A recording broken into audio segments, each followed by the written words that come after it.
Mr Carr's appointment has been widely praised by foreign policy experts. In fact, one of Mr Carr's predecessors in the job, the longest-serving foreign minister in Australia, Alexander Downer, says Mr Carr is interested, energetic, he's bright and understands politics. He might turn out to be good at the job. Mr Downer joins me now from Adelaide.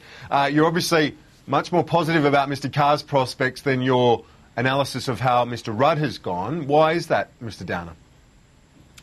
Well, Mr Rudd used the position rather obviously, nobody could deny this, to try to engineer a comeback as the Prime Minister. So basically he focused on media opportunities and using the department as a media vehicle for his own interests, and didn't really make a big effort on the key relationships. We have a political crisis in Papua New Guinea.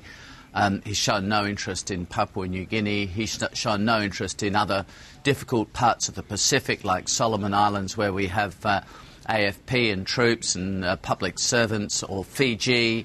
And when it came to the really big relationships outside of the United States, our relationship with China, Japan, Indonesia, none of those relationships have been kept in good shape. So more to the point, Bob Carr has a big agenda ahead of him, and the first good sign of his time as Foreign Minister is that he's heading off to one of the places he should be heading off to, and that is New Zealand, our great partner in this part of the world. So I think the signs are more positive than what we've seen over the last 18 months. And tell me about Mr Carr's credentials, though. You wrote an opinion piece earlier in the week, and it seemed to be quite positive about what Mr Carr brings to the job. Well, I think if you're going to be a successful foreign minister, which is a very different job from many other ministerial jobs, it has many different characteristics. You first of all have to know something about the subject and have thought about the subject over the years. You need to be a bit of a foreign policy wonk.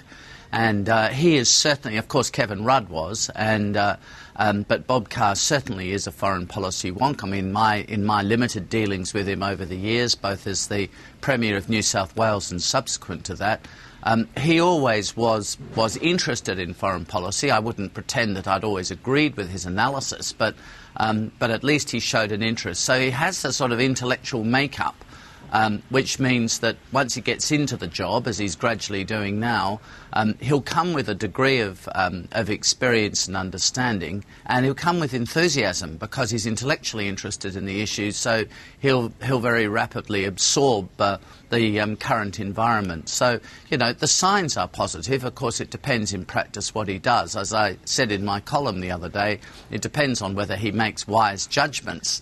He has to make judgments in the future, not just historic analysis. Mr Carr says he will be seeking input from his predecessors, also former Prime Ministers, but he wants to have a chat with you for your input. What suggestions will you make to Mr Carr? Well, look, I'm very happy to sit down with Bob Carr, and I did have several conversations with Stephen Smith and one with Kevin Rudd. So I've kept in touch with the foreign ministers who have followed me, and I think it makes sense for foreign ministers to keep in touch at least with longer-serving predecessors. I would tell him this.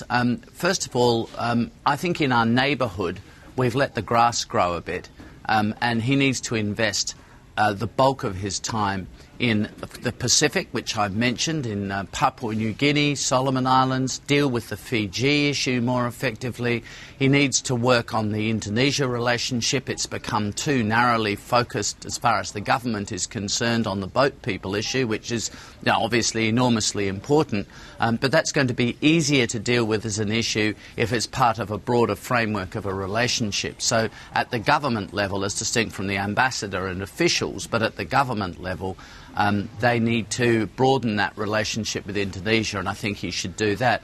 And the last point I'd make is in North Asia, Australia has done extraordinarily poorly in recent years in two countries. In China, our largest trading partner, the great emerging power not only of the region but of the world, we seem to have found ourselves in a bad space. I think that Australia has been relatively poorly regarded. The Australian government has been relatively poorly regarded by the Chinese government.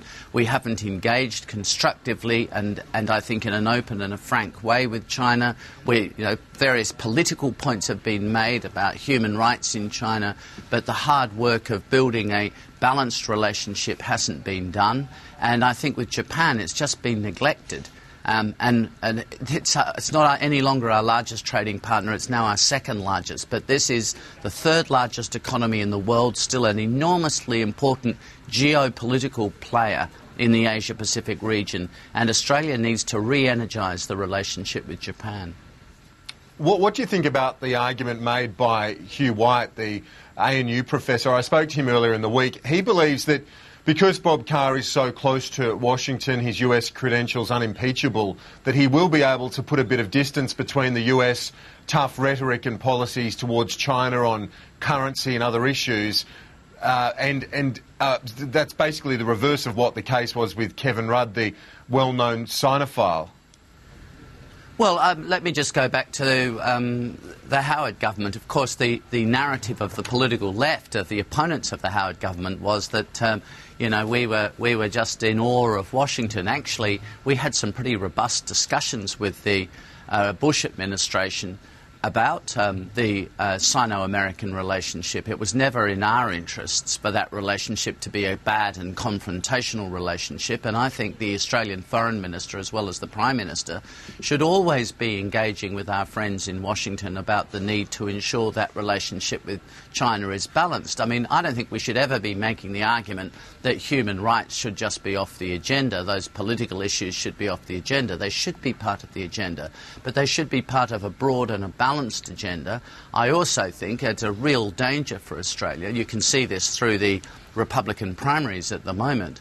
A real danger for Australia that populist protectionism in the United States against China creates economic conflict between the United States and China, and that will of course damage both economies. That really is a very foolish thing for the Americans to do, but we already have Mitt Romney talking about retaliatory action against China over its currency being undervalued, despite the fact that it's revalued by quite a bit over the last 2 or 3 years. So Australia needs to be telling the United States, calm down. You can work with China. You need to work with China. There is, in fact, no more important relationship in the world today than the Sino-American relationship.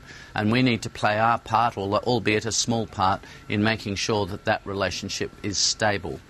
Mr Downer, we're almost out of time. I just want to quickly get your thoughts on the Super Tuesday race. How important is it for the Republicans to deal with this nomination as soon as possible? It's crucially important. Look, I think Barack Obama will win the general election in any case with the economy recovering. But if the Republicans are to have any chance, they need to tidy up this nomination for 2 reasons. One is money. One of them is going to be the successful candidate, presumably Mitt Romney, but he's spending millions and millions of dollars a week trying to secure the nomination. And of course that leaves less money for them to fight the general election. And the second thing is just continually attacking each other.